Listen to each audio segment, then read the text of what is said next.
코트라 사장님, 네. 대한민국은 수출로 먹고 사는 나라 맞죠? 그렇습니다. 우리가 10대 경제 강국 이런 평가를 처음 들었던 해가 언제인지 아십니까 혹시? 노무현 대통령 집권 5년 차 때 WEF 세계경제포럼에서 국가경쟁력 지수를 대한민국을 11등으로 했고요. 근데 불행하게도 이명박 정부 때 24등으로 떨어졌고요. 박근혜 정부 때 26등으로 떨어졌고요. 문재인 대통령이 집권하자마자 다시 13등으로 올라갔고, 그리고 코로나 사태 이후에 경쟁력 지수 순위를 발표하지 않고 있습니다. 중국에 수출하는 비중이 대략 어느 정도 됩니까? 전체 포션에서 20% 언저리입니다. 홍콩권까지 합치면 제가 알기로 약 3분의 1 정도 되는 걸로 알고 있고요. 일본, 미국에 수출하는 수출액을 합쳐도 중국권에 수출하는 수출액의 절반밖에 안 된다. 따라서 미국에는 정치 군사적으로 그리고 중국에는 경제적으로 관계 개선을 잘해야 된다. 이것이 국가 미래에 달려있다. 이런 생각이 듭니다. 그런 면에서 코트라는 대단히 중요한 역할을 하고 있다고 생각하고요. 호감을 제가 갖고 있습니다. 근데 작은 것부터 하나 진행하겠습니다. 홈페이지에 가보니까 투자자 방한시 기업 방문 상담을 진행하고 있다 그러는데 2010년 이후에 빵건입니다. 0건. 이런 건 그냥 민망하지 않습니까? 홈페이지에서 그냥 지우세요, 이건. 자, 투자 유치 사절단에 대해서 제가 짚어보겠습니다. 투자 유치 사절단 굉장히 중요한 역할을 하고 있는데요. 제주도하고 함께 아일랜드를 갔는데 1박 2일로 갔더라고요. 아일랜드까지 1박 2일로 가면 비행기 내에서 투자 유치를 합니까? 문제가 있죠, 이거. 네, 그건 한번 아일랜드 가면은 5박 6일이라든지 7박 8일 이렇게 가야 바이어들도 만나고 하는데 1박 2일 갔다 와요.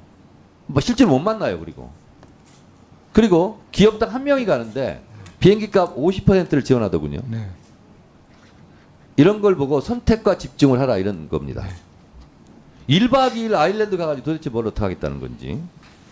자, 보시겠습니다. 이게요. 문재인 정부 때 투자 유치 사절단 보니까요. 2021년 290건을 했어요. 투자 유치 건수를. 그리고 투자액도 77억 달러를 했는데요. 근데 윤 정부 들어서 갑자기 121건, 그리고 올해는 21건 이렇게 줄어요. 투자 유치 금액도. 참 희한한 일입니다.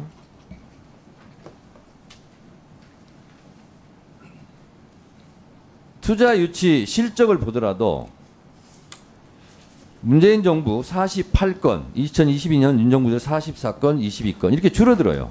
2018년 78건, 19년 86건 이렇게 가다가 이 갑자기 왜 이렇게 되는 거죠? 저희가 투자 유치는 역대 최고로 작년에 했고 올해도 지금 역대 아니, 최고치를 통계 수치를 보시면 아시겠지만 이 통계 수치가 잘못됐다는 겁니까?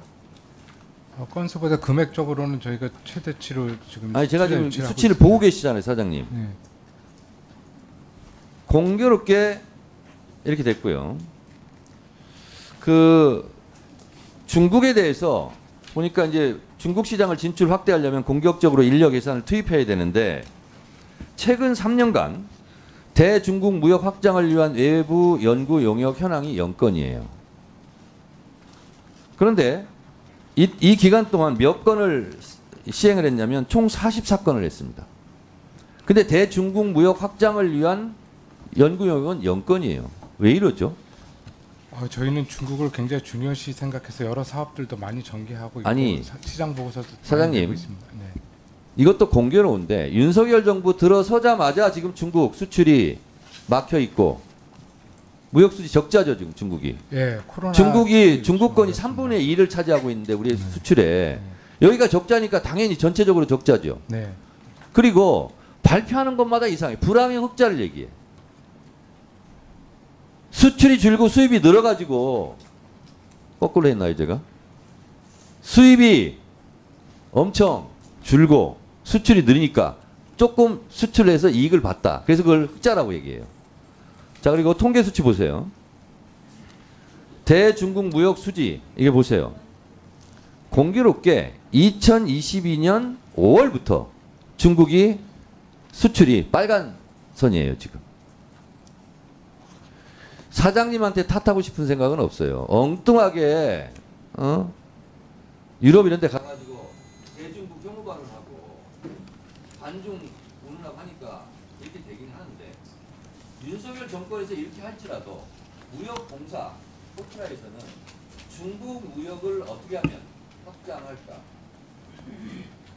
수출을 어떻게 하면 늘릴까 하는 부분에 대해서 어떻게 노력할 것인지 한 말씀 해주세요. 예, 중국 시장은 저희 시장에서 굉장히 중요한 위치를 차지하고 있고 사실 수출 전개가 안 되는 건 락다운 때문에 좀 더 락다운이 풀린 다음에 기대를 했지만 원상적으로 이렇게 아직 되지 못하고 있습니다. 그래서 저희가 프리미엄 소비재 또 여러 가지 그 시장 수요에 맞도록 저희가 발로 뛰면서 수출 확대를 위해서 노력을 더 하도록 하겠습니다.